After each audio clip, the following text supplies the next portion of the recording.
Bwana Yesu asifiwe. Bwana Yesu apewe sifa sana. Ninamshukuru Mungu kwa ajili ya majira haya na nyakati hizi nzuri ambazo Mungu amenipa nafasi nyingine tena kuja mbele zenu na kuleta ujumbe wake. Lakini kabla sijaanza kutoa ule ujumbe wa Bwana alionipa kwa ajili ya nchi ya Tanzania, kwanza tuanze kwa maombi.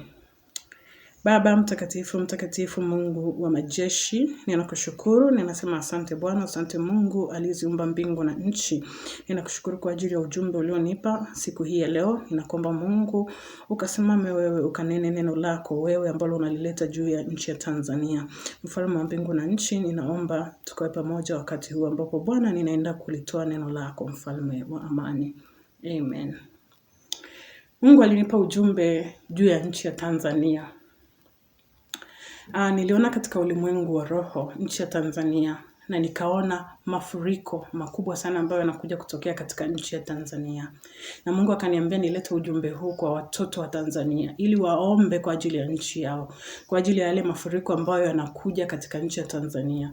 Niliona mvua kubwa zikinyesha bila kukoma kwa muda mrefu, ambazo zitakuja kuleta uharibifu, zitakuja kusababisha mafuriko na uharibifu mkubwa sana wa mali katika nchi ya Tanzania. Hivyo basi tuiombe nchi ya Tanzania kwa ajili ya haya mafuriko ambayo yanakuja katika nchi ya Tanzania. Lakini pia tuiombe Tanzania kwa ajili ya majanga ya asili ambayo yanaenda kutokea katika nchi ya Tanzania. Tuiombe Tanzania kwa ajili ya njaa kali ambayo inakuja katika nchi ya Tanzania.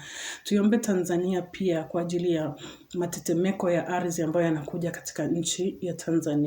Mungu anapoleta ujumbe na kutoa mbele zenu ni kwamba anatoa taarifa ili tuweze kuiombea nchi yetu, ili yale ambayo yamekusudiwa kutokea katika nchi hii yaweze kuondoka ama yapungue kile kiwango ambacho kimeachiliwa. Hivyo basi tuiombe nchi ya Tanzania kwa ajili ya yale majanga ya asili ambayo yanaijia nchi ya Tanzania. Na hili ndilo neno la Bwana alilonipa kwa ajili ya nchi hii nzuri ninayoishi ndani yake. Amen.